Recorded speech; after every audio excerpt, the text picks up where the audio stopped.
نے 4 سال بیٹھا رہا ہو، وہ اپنے ملک کے خلاف، اس کے مفادات کے خلاف، اس کی خارجہ پالیسی کے خلاف اس قدر بے رحم اور غیر ذمہ دار ہو کے کھیل سکتا ہے؟ صرف اپنی سیاست کو بچانے کے لیے اور اپنی انا کی تسکین کے لیے اسے یہ لحاظ نہیں کہ پاکستان کا آئین کیا ہے، اسے یہ لحاظ نہیں کہ پاکستان کے ادارے کیا ہیں، اسے یہ لحاظ نہیں کہ پاکستان کی خود مختاری کیا ہے، اسے یہ لحاظ نہیں کہ پاکستانی ریاست کے کلیدی مفادات کیا ہیں۔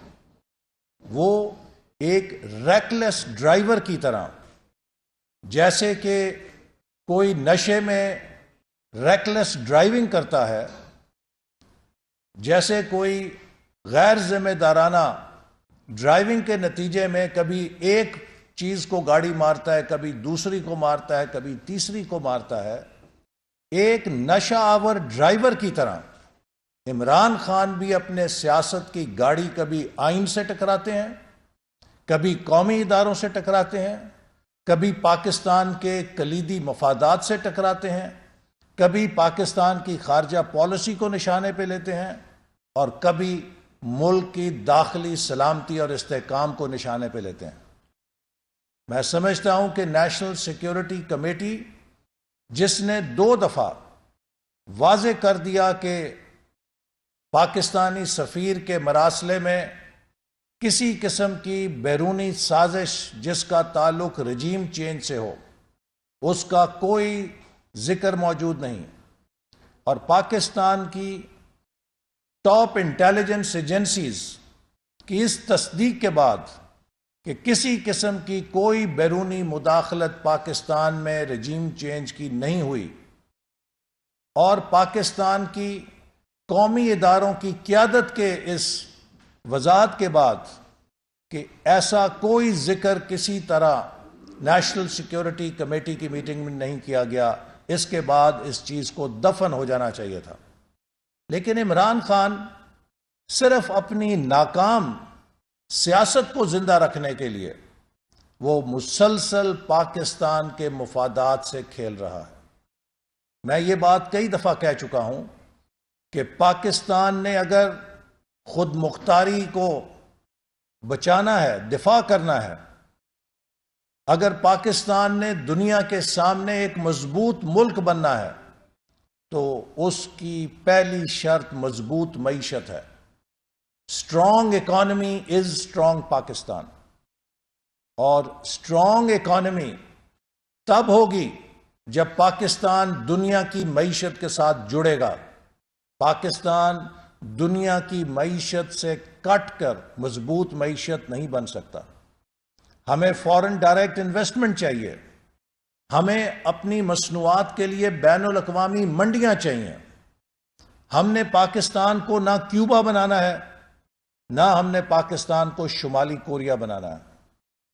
ہم نے پاکستان کو ملیشیا، ترکی، ساؤتھ کوریا، چائنا، ان کی طرز کے اوپر ترقی دینی ہے، اس کی معیشت کو مضبوط کرنا ہے۔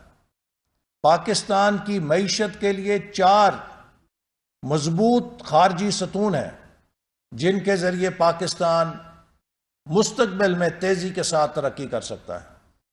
پہلا ستون چین ہے، جس کی سرمایہ کاری کے بغیر، جس کے تعاون کے بغیر ہم معاشی طور پر تیز رفتار ترقی نہیں کر سکتے۔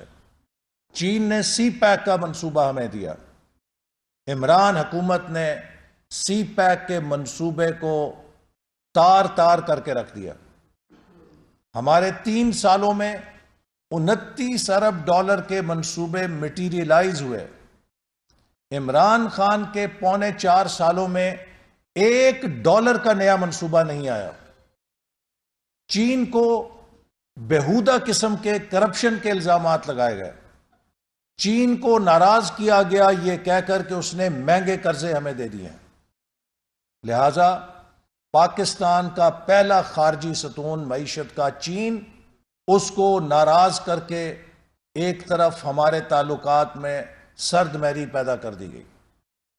پاکستان کے دوسرا ستون یورپین یونین ہے، جہاں نہ صرف پاکستانی تارکین وطن بھی بستے ہیں بلکہ اس نے جی ایس پی پلس ہمیں دے رکھا ہے۔ اور یہی عمران نیازی جب فرانسیسی سفیر کو نکالنے کی بات تھی، جب نبی کریم صلی اللہ علیہ وسلم کی حرمت اور ناموس کا سوال تھا، تو قوم کو یہ بھاشن دے رہا تھا کہ ہمارے قومی مفادات میں نہیں ہے کہ ہم یورپین یونین سے تعلقات کو بگاڑیں۔ اور جب اپنی سیاست کی باری آئی تو ایک دم یورپین یونین سے تعلقات کو بھی چھکا لگا دیا اور جلسے کے اندر ان کو للکارے مارنے شروع کر دیے اور مولا جٹ کی سیاست شروع کر دی۔ ہمارا تیسرا ستون معاشی میدان میں خارجی امریکہ ہے، جو ہماری مصنوعات اور برآمدات کی بہت بڑی منڈی ہے اور دنیا کی سب سے بڑی تجارتی منڈی ہے، جس کو چین بھی ناراض نہیں کرتا۔ امریکہ اور چین کے سرد جنگ کا جب ماحول ہو، تب بھی چین کے صدر نے کبھی امریکہ کے حوالے سے غیر ذمہ دارانہ بیان نہیں دیا ہے۔ ہمیں امریکہ کی تجارتی منڈیوں تک بھی جانا ہے، ہم نے امریکہ سے ٹیکنالوجی بھی لینی ہے، اور ہم نے ہزاروں پاکستانی اسکالرز کو امریکہ کی ٹاپ یونیورسٹیز سے ٹریننگ بھی کرانی ہے اور پی ایچ ڈی بھی کرانی ہے۔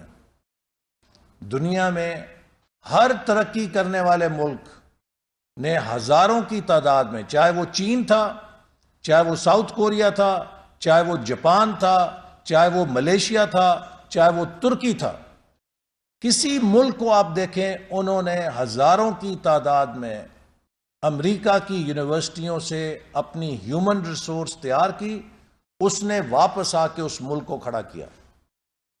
تو لہٰذا یہ تیسرا ستون ہے جس کی ہمیں ضرورت ہے۔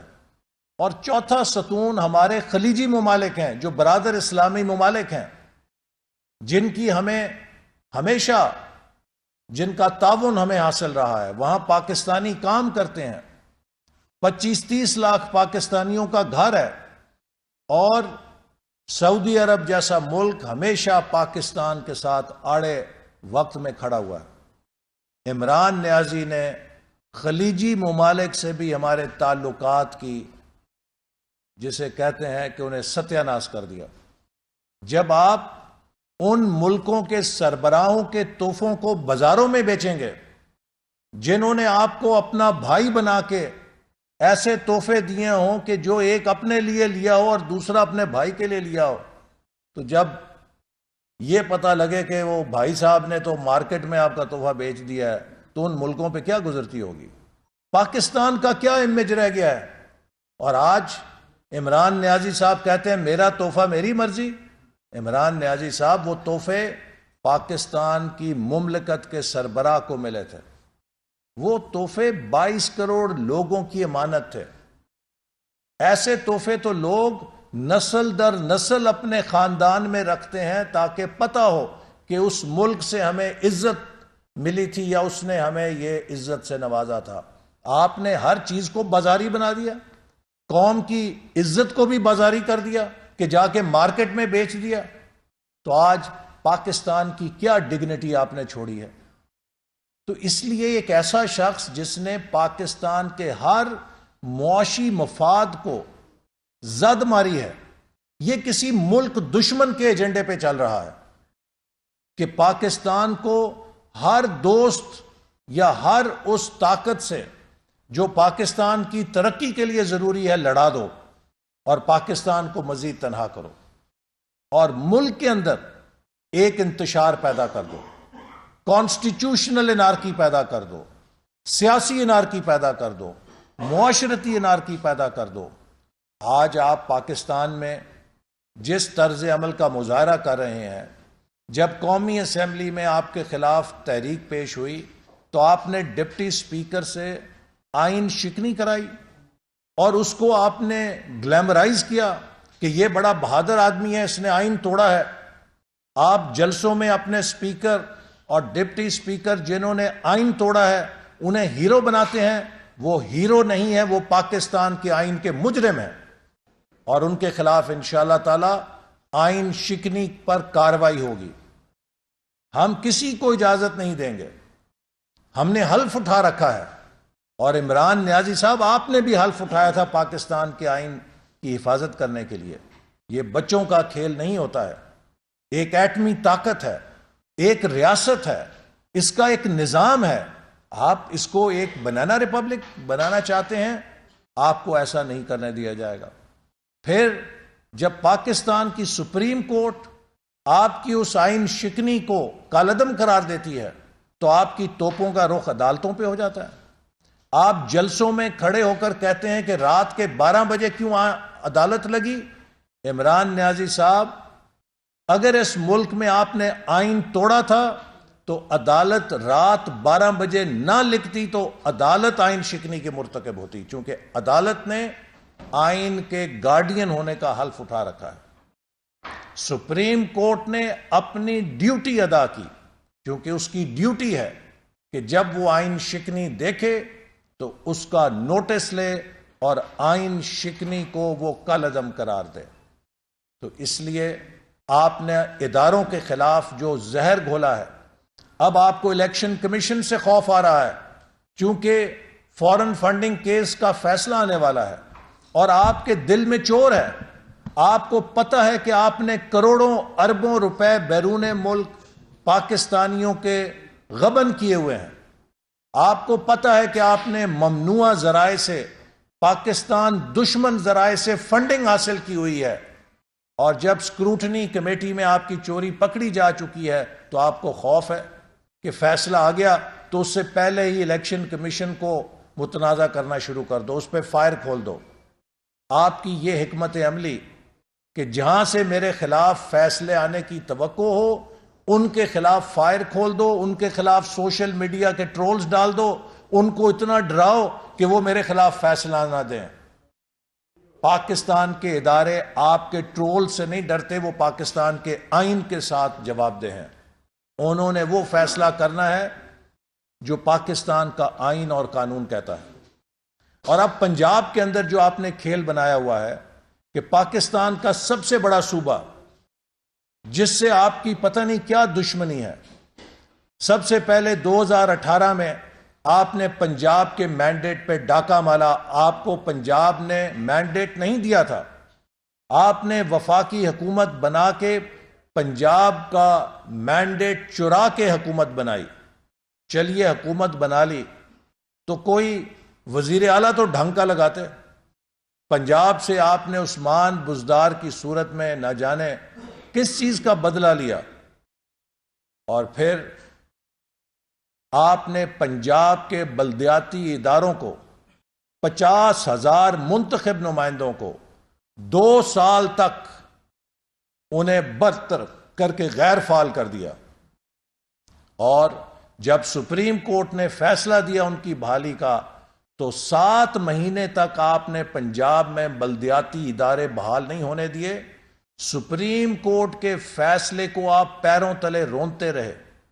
آپ نے سپریم کورٹ کی بدترین توہین کی. پاکستان میں کبھی سول جج یا مجسٹریٹ دفعہ 30 کے حکموں کے ساتھ یہ نہیں ہوا تھا جو آپ نے سپریم کورٹ کے حکموں کے ساتھ 7 مہینے پنجاب میں کیا. اور آپ نے پنجاب کی بلدیاتی قیادت اس سے چھین کے رکھی. پھر پنجاب کے اندر جب ووٹ آف نو کانفیڈنس پہ کاؤنٹنگ کا مسئلہ آیا تو آپ نے جو تماشا پنجاب اسمبلی کے اندر اپنے گنڈوں کے ذریعے یہاں پہ بنایا، اس نے پوری دنیا کے اندر پاکستان کی جگہ ہنسائی کی.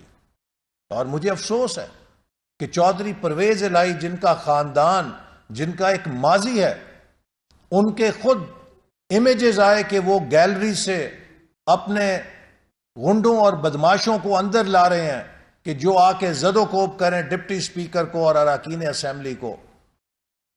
میں سمجھتا ہوں کہ یہ اس طرح کا مظاہرہ تو کسی بڑی نوزائیدہ جمہوریت میں بھی نہیں ہوتا.